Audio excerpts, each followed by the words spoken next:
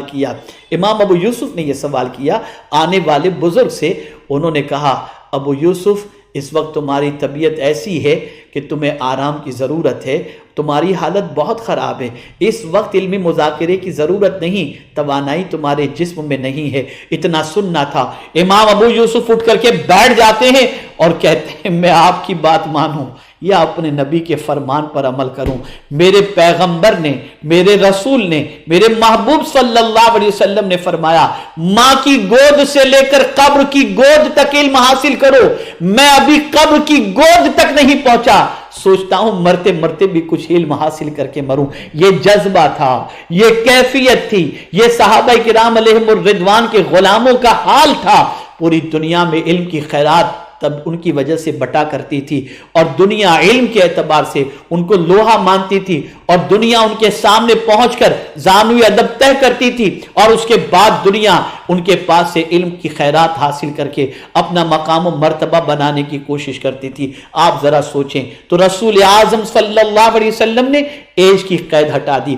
آج مائیں اپنے بچوں کے سامنے بن سور کر غلط طریقے سے فون پر اور ٹیلی فون پر گفتگو کرتی نظر آتی ہیں، سمجھتی ہیں ہمارے بچوں پر اس کا کوئی ایفیکٹ نہیں ہوگا۔ میں یقین کے ساتھ کہتا ہوں بچے آبزرو کرتے ہیں، بچوں کے اندر صلاحیت ہوتی ہے آبزرو کرنے کی، اور بچے ان عادتوں کو اور ان فکروں کو جو ماں باپ کی ہوتی ہے بچے اسے قبول کر لیتے ہیں۔ اللہ اکبر۔ اس لیے ماں باپ کو چاہیے اپنے گھر کے ماحول کو درست رکھیں تاکہ بچوں کی عادتیں متغیر نہ ہوں، اور مائیں اور باپ دین کے علم سے اچھی طریقے سے آراستہ ہوں تاکہ بچوں کی رہنمائی کی جا سکے۔ اللہ اکبر۔ آئیے اب تھوڑا سا آگے بڑھتے ہیں تاکہ آپ سمجھ سکیں اسٹیپ بائی اسٹیپ پیغمبر رحمت صلی اللہ علیہ وسلم نے کس طریقے سے علم کے حوالے سے رسول اعظم صلی اللہ تعالی علیہ وسلم نے رہنمائی فرمائی۔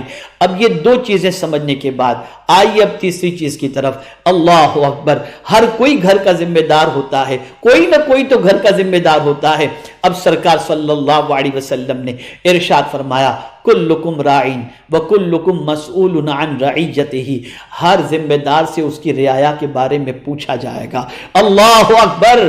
ایک باپ سے یہ نہیں پوچھا جائے گا تم نے اپنے بچے کو ڈاکٹر بنایا یا نہیں بنایا، لیکن یہ ضرور پوچھا جائے گا تم نے اپنے بچے کو قرآن کی تعلیم دی یا نہیں دی، اپنے بچے کو تم نے اللہ عز و جل کی بارگاہ کے اندر جبین نیاز جھکانے کے سلسلے میں جو مسائل ہیں وہ بتائے یا نہیں بتائے۔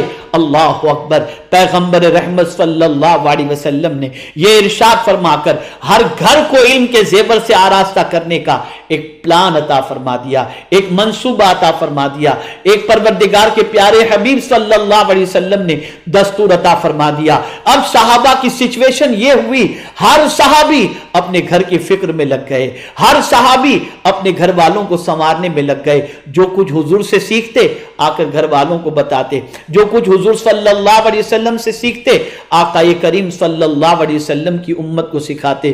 اللہ اکبر۔ جہاں یہ گھر کے سرپرست کی اور گھر کے ذمہ دار کے حوالے سے جہاں یہ قانون اللہ کے رسول صلی اللہ علیہ وسلم نے عطا فرمایا، اب میرے پیارے آقا صلی اللہ تعالی علیہ وسلم یہ بھی چاہتے تھے کہ صرف گھر والوں تک یہ قانون محفوظ نہ رہے، لیکن آج یہ میں آپ کو بتاؤں، یہ جو کہا جاتا ہے، یہ جو آیات کوٹ کی جاتی ہیں، قُوْ أَنفُسَكُمْ وَأَهْلِيكُمْ نَارًا، اپنے آپ کو اور اپنے اہل و عیال کو جہنم کی آگ سے بچاؤ، جانتے ہیں اس سے مراد کیا ہے؟ اس سے مراد یہ ہے اپنے بچوں کو علم اور ادب سکھاؤ تاکہ علم و ادب سیکھ لینے کے بعد وہ جہنم کی آگ سے بچ سکیں، علم انہیں جنت کی طرف لے جائے۔ اور علم کا مقام ہے ہی ایسا، آقا کریم صلی اللہ علیہ وسلم فرماتے ہیں جو علم کے راستے پر چلتا ہے اللہ اس کے لیے جنت کا راستہ آسان فرما دیتا ہے۔ اللہ اکبر، یہ علم کی فضیلت ہے، یہ علم کا مقام ہے۔ میرے پیارے آقا صلی اللہ علیہ وسلم کے پیارے دیوانوں، معصوم فرشتے علم حاصل کرنے والے کے لیے مغفرت کی دعائیں کیا کرتے ہیں۔ اب آپ دیکھیں، دنیا کا انسان یہ تصور کرتا ہے سرمایہ داری کی بنیاد پر، یقیناً سرمایہ ضروری ہے، میں یہ نہیں کہتا کہ آپ سرمایہ جمع نہ کریں، میں یہ نہیں کہتا کہ آپ میڈیکل کی ڈگری حاصل نہ کریں، میں یہ نہیں کہتا کہ آپ لائر نہ بنیں، میں یہ نہیں کہتا کہ آپ انجینئر نہ بنیں، لیکن میں ساتھ میں یہ ضرور کہوں گا، اے میرے پیارے آقا صلی اللہ علیہ وسلم کے دیوانوں، ٹھنڈے کلیجے سے صرف اتنا سوچنا کہ یہ سب تو آپ بن گئے، پکے مسلمان بھی بنے یا نہیں بنے؟ کیا آپ کو قرآن پڑھنا آتا ہے؟ کیا آپ کو نماز کے مسائل سے واقفیت ہے؟ کیا کبھی اس کو سیکھنے کی آپ نے کوشش کی؟ کیا کبھی اس کے سلسلے میں آپ نے جد و جہد کی؟ خدا کی قسم، مجھے بہت سارے نکاح پڑھاتے وقت ایسے لوگوں سے سابقہ پڑا ہے جو نکاح کرنے والا، جو دولہا جو ہوتا ہے، اسے پہلا کلمہ تک یاد نہیں ہوتا۔ جس قوم کی سچویشن یہ ہو، جس نوجوان کی سچویشن یہ ہو کہ پہلا کلمہ بھی نہ پڑھ سکتا ہو، آپ مجھے بتائیں اس قوم کی جہالت کے حوالے سے کیا تصور کیا جائے؟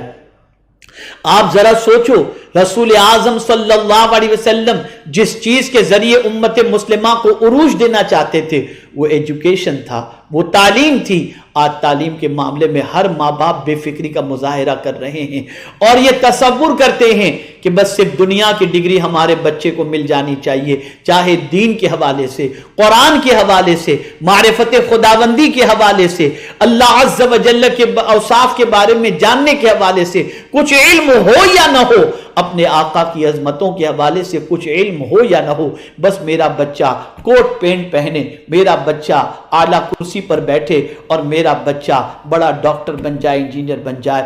پھر میں عرض کروں گا، میں اس کا مخالف نہیں، لیکن کوئی بھی ڈگری ماں باپ کے مرنے کے بعد، ماں باپ کی قبر پر کوئی انگلش کے اندر جا کر کے کوئی چیز پڑھ کر کے بخش نہیں سکتا، لیکن اگر قرآن پڑھنا جانتا ہے تو ماں باپ کے مرنے کے بعد یہ قرآن کے ذریعے ایصال ثواب کر سکتا ہے، نماز جنازہ پڑھ سکتا ہے۔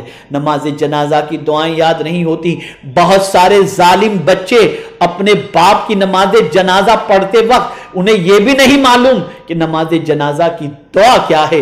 ایک باپ جس نے اپنے بیٹے کو سب کچھ سکھا دیا، نماز جنازہ کی دعا نہ سکھانے کی وجہ سے وہ بچہ باپ کے مرنے کے بعد باپ کی نماز جنازہ بھی نہیں پڑھ پاتا اور نہ اسے مغفرت کی دعا کا سلیقہ آتا ہے۔ کتنے تعجب کی بات ہے۔ تو عرض یہ کر رہا تھا، رسول اعظم صلی اللہ علیہ وسلم نے ارشاد فرمایا، ہر گھر کے سرپرست کو، ذمہ دار کو اس کے ماتحت والوں کے بارے میں پوچھا جائے گا۔ مراد صرف گھر کے ہی نہیں ہیں بلکہ ہر ذمہ دار کو، جو بھی ذمہ دار ہے اس سے اس کی رعایا کے بارے میں پوچھا جائے گا۔ ہماری ویڈیو کو لائک شیئر ضرور کریے۔